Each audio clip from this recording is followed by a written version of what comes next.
Now we're talking about Ahlul Kalam, the people of Al-Kalam. It's very interesting to know that the science of Aqeedah, sometimes some people refer to it as the science of Al-Kalam. Do you know that?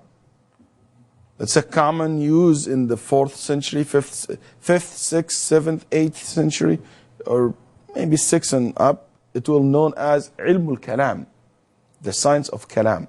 What Kalam means? Huh?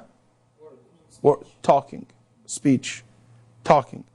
Why it was known as Ilm al-Kalam? Because the Aqeedah, the Tawheed, turned from being something practical, something lead to action, to be just a philosophical argument. This is what it returned to. Among whom? Among those who don't follow footsteps of the early Muslim generations. They turned the science of Aqeedah to be an argument, philosophical thing. That's why they consider it something, turn your heart to be solid. It will not soften your heart. Because it's all about talking, argument. Okay? And this is referring to the innovators, to the way which is other than the way of Ahlul Sunnah. That's why you will never see the scholar of Ahlul Sunnah call the science of Aqeedah Kalam. That's only the people who follow the bid'ah or the innovations. Until today, in some Muslim universities, they still consider the department of Aqeedah the department of Al-Kalam. Ilm al-Kalam. Ilm al-Kalam. And they refer to Aqeedah as Ilm al-Kalam. That's why you will see some people, they will tell you, no, don't study Aqeedah, turn your heart, it's all about argument, turn your heart to be solid, it will not soften your heart. Why? Because they study the Aqeedah in wrong way, and based on just a philosophical argument. Ahlul Kalam, known in the Islamic history,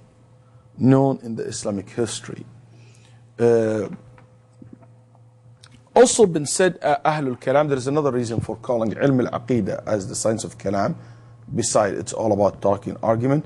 They said because the issue that they debated over it the most was one of Allah's attributes, which is Al-Kalam. Allah's talking, Allah's talks, or speech. That's why they call this the science of Al-Kalam, because most of the debate or it took so much time in the Islamic history, or took so much time in the Islamic creed, this issue of Allah's Kalam, Allah's speech or talking. طيب, Ahlul Kalam, that's why Ahlul Sunnah, they call them Ahlul Kalam, the people of argument, the people of Kalam, because their Aqeedah or their belief or what they care about or what you read in their books is all Kalam, all blah blah blah, all argument or philosophical argument. There is no point from it. But they will not refer to the Ahlul Sunnah as Ahlul Kalam. طيب. The first and the most known group among Ahlul Kalam are Al-Jahmiyyah, and they are the most extreme. Al-Jahmiyyah believes or belong to a man, his name Al-Jahm ibn Safwan. What his name? Al-Jahm ibn Safwan.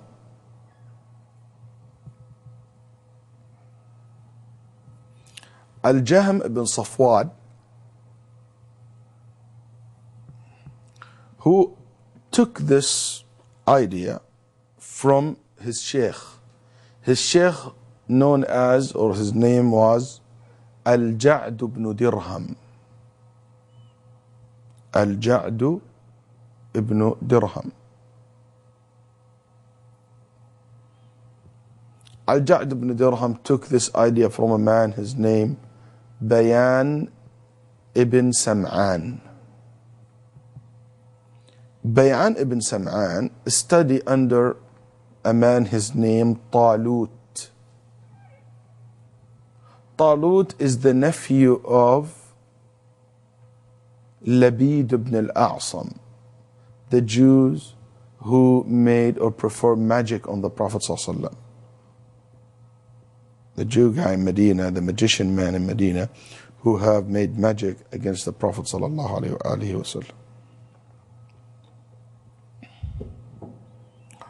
Al-Jahm ibn Safwan, he was so active, and his wife more active than him in promoting this belief. Al-Jahm ibn Safwan used to defend Islam. And he was so interesting in which we call it today interfaith dialogue. He was so active in what we call today interfaith dialogue. He liked to go and to debate and to visit, but he doesn't have knowledge. That's why Dhahabi said, Al-Jahm ibn Safwan was in the time or the era where the hadith was so popular. Every single person started narrating hadith. It's just by attending one class and you hear one hadith and you deliver it, you enter the history as a narrator. Regardless, even if you are weak, but at least your name will be mentioned as a narrator. Al-Dhahabi said he lived in that golden era of the hadith, where the hadith is so popular. And he lived in Iraq, where is the hadith, the scholar of hadith, so many of them, and the scholars around him. He said he never narrate a single narration. Not a single hadith. That's not his, he was not interested in the science of hadith at all, or the Quran and Sunnah. He was even not memorize, he didn't memorize the Quran, and he made some fatwas go against the clear verses in the Quran because he doesn't memorize or he doesn't know what's in the Quran. But he was smart, person excited, he used his logic to argue with that time. Iraq, you think will debate the most with who? Christians? No. They will debate the most with the Manawiyyah, the Persian, the one who, the Indian. So all these Buddhist influence ideologies, all these atheist and pagans influence ideologies, that the word has two creator and blah, blah, blah, was so common. When they debated Al-Jahm ibn Safwan, they asked him, can you see your Lord? He said, no. Can you hear your Lord? He said, no. Can you smell him? He said, no. Can you touch him? He said, no. So if you can see him, hear him, taste him, you can touch him, you don't use your senses to know that he exists, it means he's not exist. Because what the thing that you can't see, you can touch, you can't smell, you can taste, is the non-existent things. That's right? So they said that to him. He said, oh, that's true. So he said, Allah does not exist, that's why we don't believe in God. He got confused, he doesn't know how to answer them, he went back home, he stayed for 40 days, but not khuruj, no, 40 days, no prayer, no salat, nothing. 40 days, he had doubt about Islam and about the existence of Allah.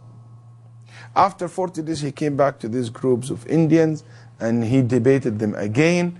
And he said, no, I found it. Allah exists and not exist in the same time. And he came up with the theory that all of Allah's attributes, all of Allah's attributes and all of Allah subhanahu wa ta'ala's names should be denied.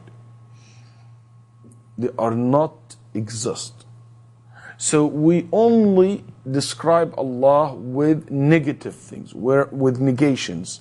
So we said, He is not dead. He is not as a human. He is not. But you cannot say He is. So he denied all the names and all the attributes of Allah subhanahu wa ta'ala. And basically Allah for him is something you can imagine, but it's not exist in reality. If he study the Quran and Sunnah, if he has a logic, for God's sake, there is a difference between what you cannot see and what cannot be seen. Do you understand the difference? Between what you can't see and what can't be seen. Can you see Kaaba now? No, it doesn't mean it's not exist. I cannot see it right now because I live in America. That's right. But you know, if I travel to Saudi Arabia, I'll see it. I can see Allah, but I will see Him in the Day of Judgment. Muhammad saw Him, Jibreel saw Him. So Allah is not something can't be seen, can't be heard. So your senses lead to Allah subhanahu wa ta'ala. So this argument with them was very weak, even logically. Okay? But he is, because he's ignorant, he is not based on taqwa and knowledge, he got lost and he started this idea that Allah is not above his throne, Allah doesn't talk, and these ideas actually already he took it and studied it from his Sheikh al-Ja'd ibn Dirham, the first man in history who said it clearly in public. Allah didn't talk to Musa because he doesn't talk. Allah did not, he's not above the word and not above his throne. The first man in history of Islam. That's why the Awza'i said, we used to live in a time, us and our teachers from the Tabi'een, the second generation of Islam, all of us mutawafirun, all of us agree and well known that Allah above his creation separated from them. Until Al-Jahm ibn Safwan came and told us no. Allah is not above the creation. He's not outside the creation, he's not inside the creation. Al-Jahm spread this idea. He was executed by Muslim ibn Ahwaz, as his Shaykh al-Ja'd ibn Dirham was also killed and executed by al-Ja'd ibn Dirham. By al-Ja'd ibn Dirham executed and killed by Khalid ibn Abdullah al-Qasri, the one who Ibn al-Qayyim referred to in his Nuniyya when he said, شكر الضحية صاحب كل سنة لله درك من أخي قرباني. He killed al-Ja'd ibn Dirham in the day of Eid al-Adha. In the day of Eid al-Adha. In the first day of Eid al-Adha, they killed the guy. And he said, this is my udhiyah, this is my qurban, and instead of killing a sheep, I'm killing this man. That's what that leader said, and he killed al-Ja'd ibn Dirham. Anyway, then after that, it's a historical incident anyway. We're just telling you what the history have recorded. There is another group, this extreme Jahmiyyah, when they came up, another group of Muslims start debating them, refuting them. But they did not refute them based on Sunnah. They refuted them based on their own logical way, own innovation, which became Al-Mu'tazilah, founded by a group of people known as, or the most famous people among the Mu'tazilah are Amr ibn Ubaid and Wasil ibn Ata. Who said Amr ibn Ubaid and Wasil ibn Ata? And you will study more about them, inshallah, it's the history of sects. But this group, Al-Mu'tazilah, they also said Allah has no attributes, but He has names which it doesn't mean anything. They said He has names, like Ar-Rahman, Ar-Rahim, Al-Malik, Al-Quddus. But Al-Malik, it doesn't mean that He has a kingdom. He owns. Ar-Rahman, it doesn't mean that He is merciful. His name is the merciful, but He doesn't have a mercy. So basically they approve or they accept the name without the meaning that these names entails. Okay? As for the attributes, they totally denied Him. Especially the physical one. Hand, talking, seeing, Allah subhanahu wa ta'ala hears. They deny that. And they couldn't accept that at all. So that's why some scholars will call them Jahmiyyah, because still they adopt the same methodology of Al-Jahm ibn Safwan in negating Allah subhanahu wa ta'ala's attributes. Al-Mu'tazilah's ideology in related to Allah's names and attributes, this group vanished by history. This group, which reached the peak in the time of Imam Ahmad and after in the time of Imam Ahmad, when they were able to convince the Caliph Al-Ma'mun to adopt their ideas. Al-Mu'tazilah, two groups, Al-Basra and Al-Kufa. The Kufis one, the one who took over and became so famous, and those people mixed with Shias. They convinced Al-Ma'mun to adopt their ideas and to convince Al-Ma'mun to become Shi'i, turned to be a Shi'i. And he even gave the Khilafah to one of the Imams of Ahlul Bayt instead of his relatives, which caused a problem in the family in that time because it's a monarchy. system. Anyway, what happened that Al-Ma'mun also in his time, for the first time in history of Islam, cursing Abu Bakr and Umar, was permitted to be in public in the minbar of Salat al-Jumu'ah, because he was Rafidi. And in his time, the Mu'tazila became so strong. And they took over also, and they became stronger even in the time of Al-Mu'tasim. Al-Mu'tasim, then also Al-Wathiq, until they start declining in the time of Al-Mutawakkil, when he became the Khalifa. And this is by the end of Imam Ahmad rahimahullah's time. He was alive, he witnessed these 4 Khalifas. Al-Mu'tazila as a group, ideology about Allah's names and attributes, vanished as Mu'tazila. But their whole entire idea of how they view Allah's names transferred to whom? The Shia that we have today. So every Shi'i today, or Zaydi today, they believe what Al-Mu'tazila believed and related to Allah's attributes. Al-Mu'tazila, you see, became empowered, became famous. They believe that all of Allah's attributes should be denied. They believe in names which doesn't have any meaning. Okay? In this time, there among them a famous scholar, his name Abu al-Hasan al-Ash'ari.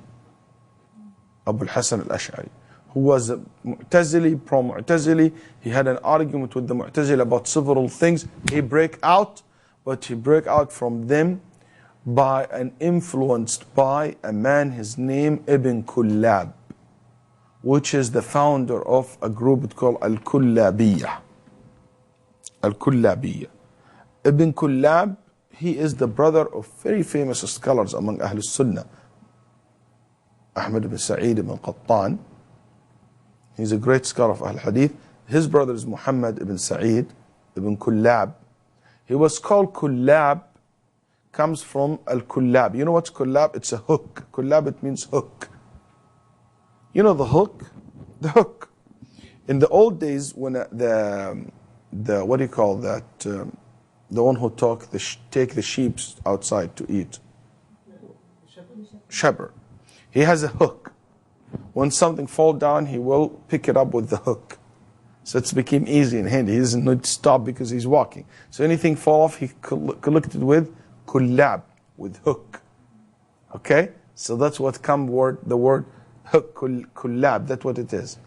They said this man, Muhammad ibn Kullab, when he talks, when he addresses people, he will collect people's heart the way the shepherd collects the goods from the floor. He's so good in talking. He can take over your hearts like this. He will collect it, he will get it, he will gain your hearts. Exactly like the way the shepherd pick up the things from the floor. So that's why he was famous by named as Ibn Kullab. It's not a family name, it's not a name actually. It's more like a nickname or a description. You have to leave? Bye. See you next week, inshallah. Bye.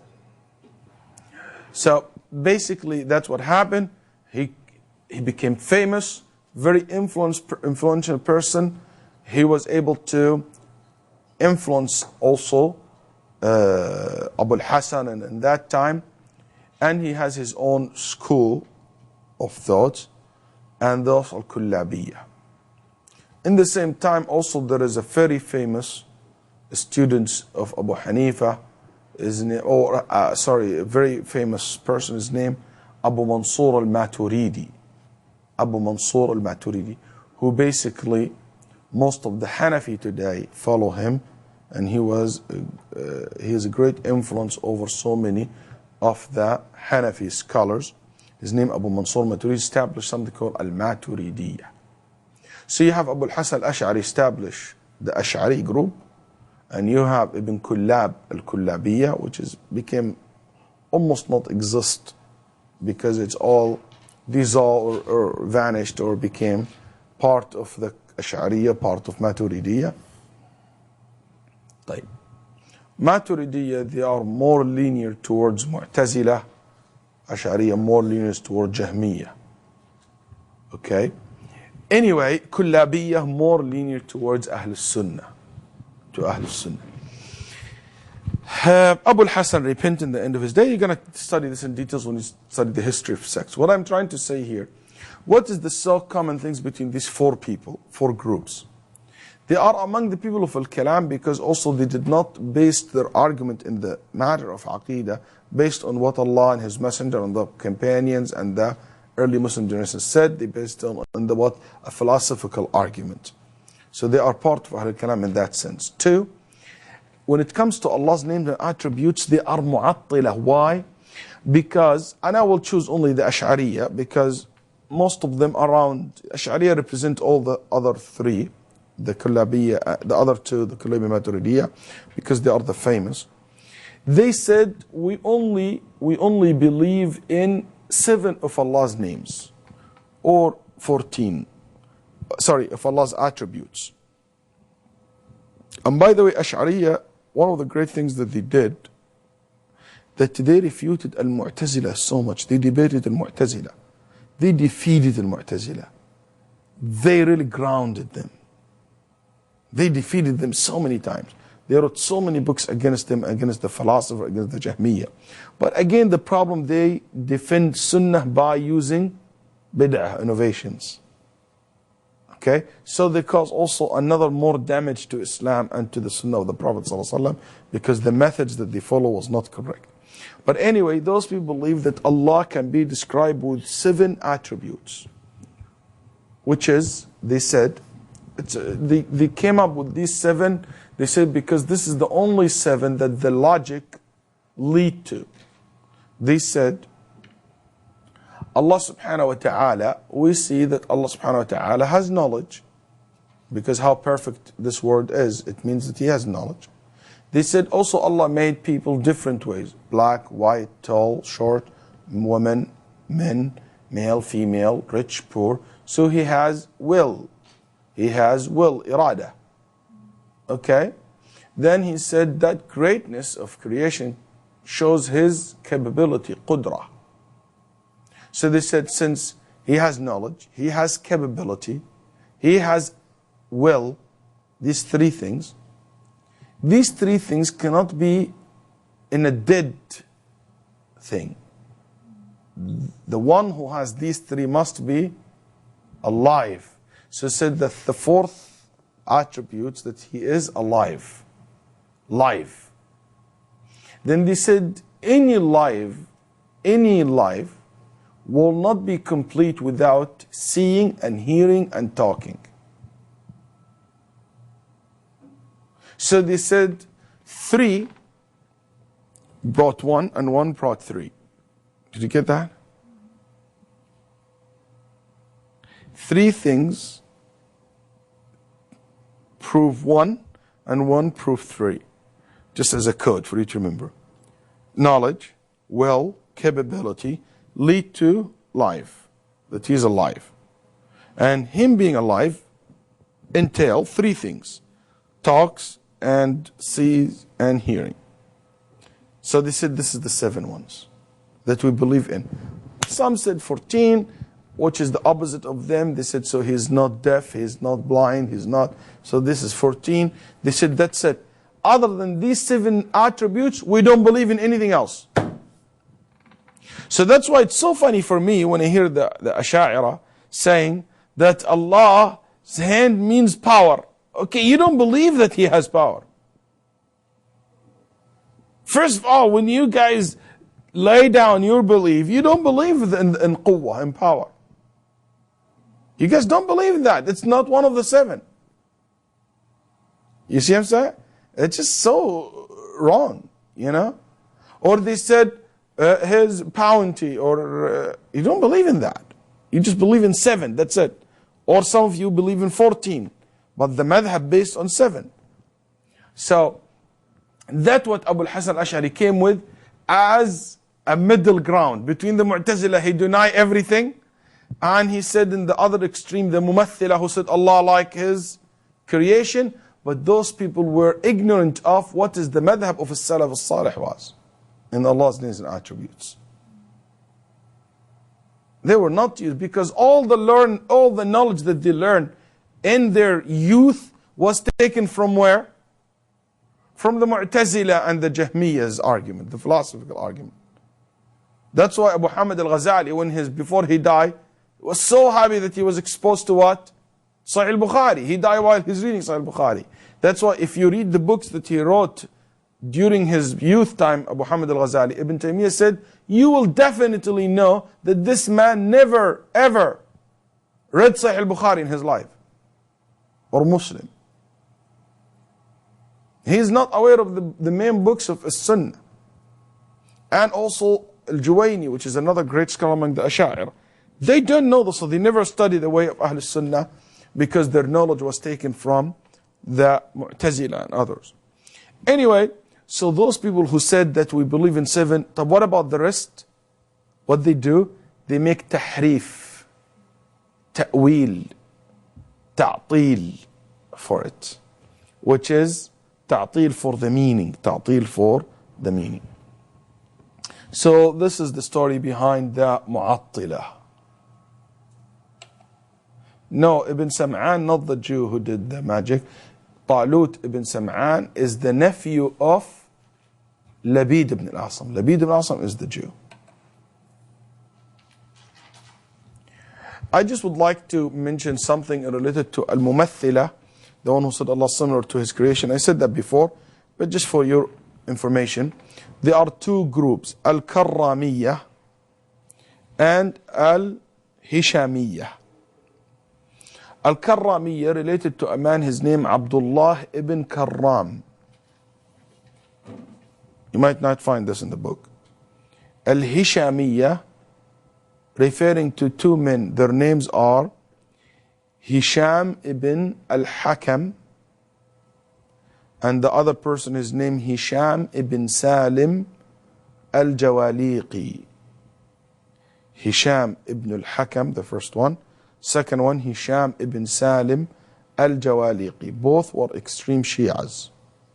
SubhanAllah, Shi'ism, the Shi'as ideologies, start like this. Start like saying Allah similar to His creation. Mumathila. Then they end up what? What they end up what? I just said that just a little bit ago. Online. They end up what? They start as Mumathila. Their first generation start adopting Tamthil as their ideology in viewing Allah's names and attributes. Then they end up what? Mu'tazila. Allah yaftah alayk ya Aliyah. Like Mu'tazila, Asma. Yes. Mu'tazila. I just said that. They became Mu'tazila. Mu'tazila's ideas in viewing Allah vanish or dissolve in the Shi'is ideologies. So which is Mu'attila. So they went from the first extreme, which is Tamthil, to the other extreme of Ta'til. Okay? This Hishamiyya are extreme Shi'as. Al-Karramiyya also, they were group who said Allah looks like humans, He's a man, He's a male. And they said Allah comes riding red camels in Arafat and things like that. طيب. So we know now the Mu'attilah and the Mumathilah. The scholar said every Mu'attil is Mumathil and every Mumathil is Mu'attil. Every person who commit Tamthil and saying Allah similar to His creation, in reality he is Mu'attil. Don't we just learn that Ta'til and Tamthil are the two opposite extremes? So how come that they became the same? Anybody can benefit us? How come?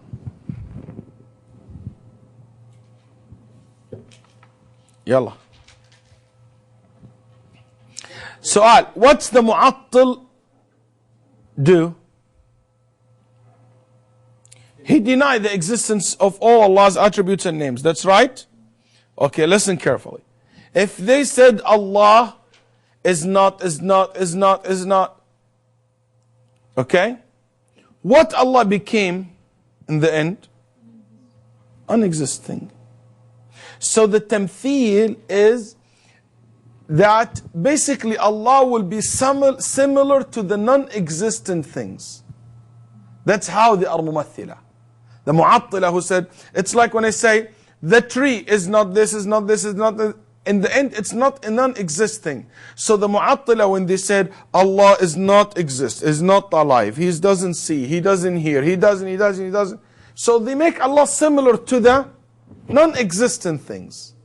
Okay? That's one. Two, why the mu'attil denies Allah subhanahu wa ta'ala's names and attributes? Why he refused to believe that Allah sees or hears or has mercy or He has hand or has face? Why he refused that? Because he hates Islam? No, because what? Because he's afraid that if I say that, Allah will be similar to His creations. Excellent. Excellent. Okay? What's your name? Zahra. Zahra, you just got 25% of the exam now. So you are dealing with only 75. You got 25 points from your exam, because that's very good. That shows that you understand exactly what we're talking about. طيب. So basically, those people, because when they hear the word mercy, love, life, hearing, seeing, talking, what the first thing came to their mind? That means that He is similar to His creation. So they make tamthil in their mind. Then they make ta'til by their tongues. So they are mumathil. In reality, they did not deny Allah's names and attributes. They did not commit ta'til, unless in the beginning, in their mind, they committed tamthil. They thought that Allah's names are similar to, or attributes similar to His creation. That's why the result was the ta'til, that they deny Allah's names and attributes. Is this clear? You understand this? يعني مثل أولا ثم عطل ثانيا. مثل في عقله ثم عطل في لفظه. So the mu'attil will never deny Allah's. Let's just take an example. He said Allah has no mercy. Why? Because he thought mercy, it means that His mercy is similar to His creation. It's going to make Him similar to His creation. So basically, the first step is that in his mind, he committed what we call tamthil. He thought that Allah's mercy required or necessitated that He is like His creation. So that's why we said every mu'attil is mumathil. So you have 2 points now. He is mumathil because he committed tamthil in the beginning, and he's mumathil because he's Allah similar to the non-existence creation. طيب, on the other hand, every mumathil is mu'attil.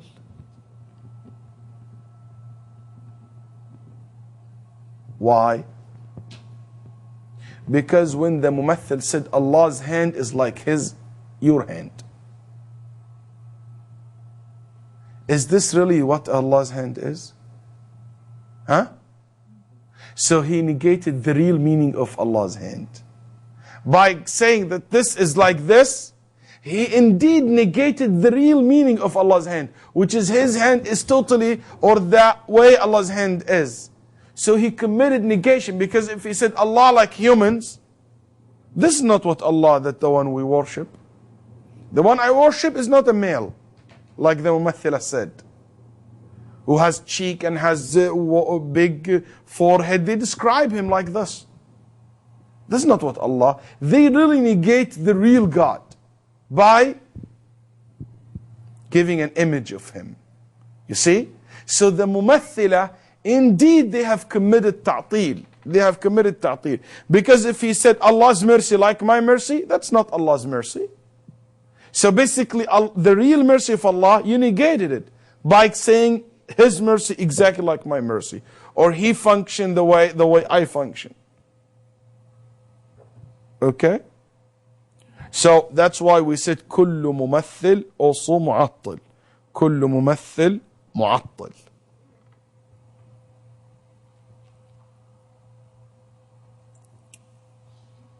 And also because they commit ta'til in Allah subhanahu wa ta'ala's verses.